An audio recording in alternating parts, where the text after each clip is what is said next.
Welcome to back my channel. Pada video kali ini kita akan membahas mengenai pengumuman pilot.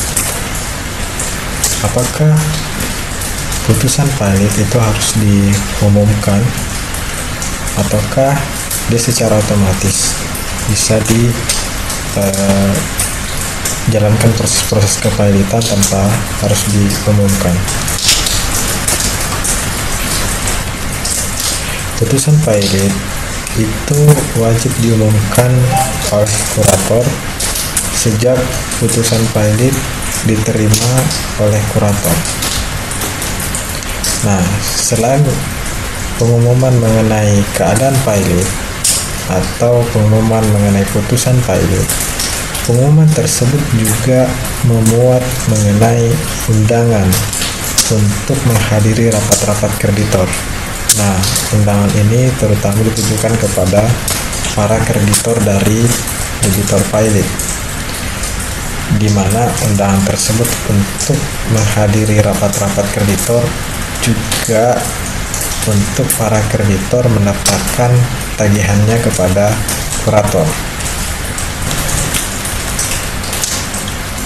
Dasar hukumnya dari pengumuman pilot tersebut ialah yang pertama itu pasal 15 ayat 4 Undang-Undang Kepilotan dan Penundaan Kewajiban Pembayaran Utang. Kemudian ada pasal 86, pasal 113 Undang-Undang Nomor 37 Tahun 2004 yaitu Undang-Undang Kepilotan dan Penundaan Kewajiban Pembayaran Utang. Kemudian ada pasal 114 Undang-Undang Kepilotan dan PKPU dan pasal 115 ayat 1 Undang-Undang Kepilotan dan pasal 15 yang menjadi dasar utama kenapa putusan pilot itu harus diumumkan. Di sini dinyatakan di dalam pasal 15 ayat 4 yaitu dalam jangka waktu paling lambat 5 hari setelah tanggal putusan pernyataan pilot diterima oleh kurator dan hakim pengawas, kurator mengumumkan dalam berita negara Republik Indonesia dan paling sedikit 2 surat kabar harian yang ditetapkan oleh hakim pengawas mengenai ikhtisar putusan pernyataan pilot yang memuat hal-hal berikut. Yang pertama, nama, alamat dan pekerjaan debitor, nama hakim pengawas, nama, alamat dan pekerjaan kurator, nama, alamat pekerjaan anggota panitia kreditor sementara apabila telah ditunjuk, dan tempat dan waktu penyelenggaraan rapat pertama kreditor. Nah, perlu diketahui bahwa pada prakteknya biasanya pasal 15 ini itu dimuat di dalam amar putusan. Jadi biasanya di dalam putusan pilot itu kita memasukkan amar putusan pilot. Karena di dalam amar putusan pilot itu sudah menyebutkan pihak debitor, penunjukan hakim pengawas, dan pengangkatan kurator. Nah, apabila ada kreditor sementara pun itu dijelaskan. Tetapi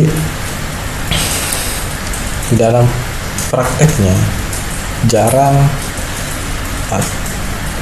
diangkat kreditor sementara. Biasanya para kreditor itu menunjuk advokat untuk kemudian mengikuti proses-proses kepilotan.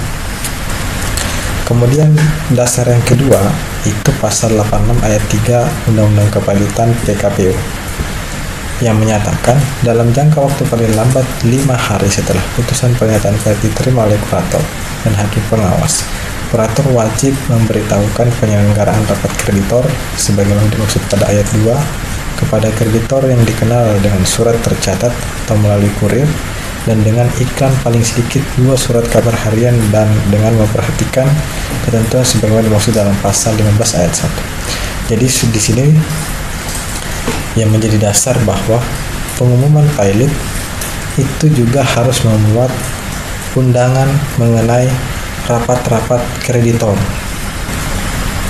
Kemudian pasal 114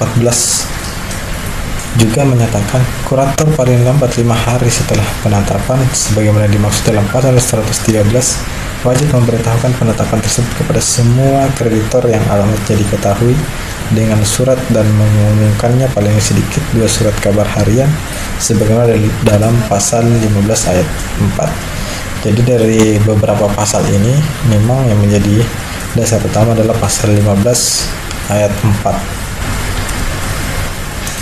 Nah, putusan pilot diumumkan pada pertama berita negara. Sekarang berita negara itu ada yang bisa diakses melalui online ya. Jadi dapat diumumkan di situ melalui online. Kemudian koran nasional. Koran nasional itu salah satu contohnya. Kalau koran yang beredar itu ada Republika dan lain-lain. Kemudian koran lokal. Nah, perlu diperhatikan di sini, koran lokal ini bukan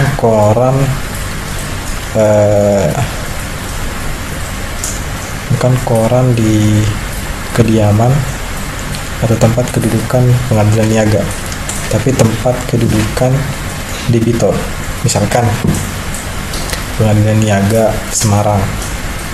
Pengadilan niaga Semarang ini kan juga meliputi Yogyakarta, tetapi perlu diperhatikan terbitnya koran lokal bukan di Semarang, tetapi jika debiturnya ada di Jogja, itu koran lokalnya harus terbit di Yogyakarta.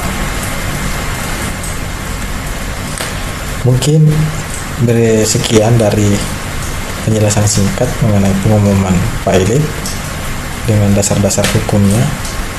Adapun menyangkut hal-hal lain akan dibahas pada video yang lain. Sekian dan terima kasih. Semoga video ini bermanfaat. Jangan lupa like, komen, dan subscribe untuk dapat mengembangkan video ini. Terima kasih.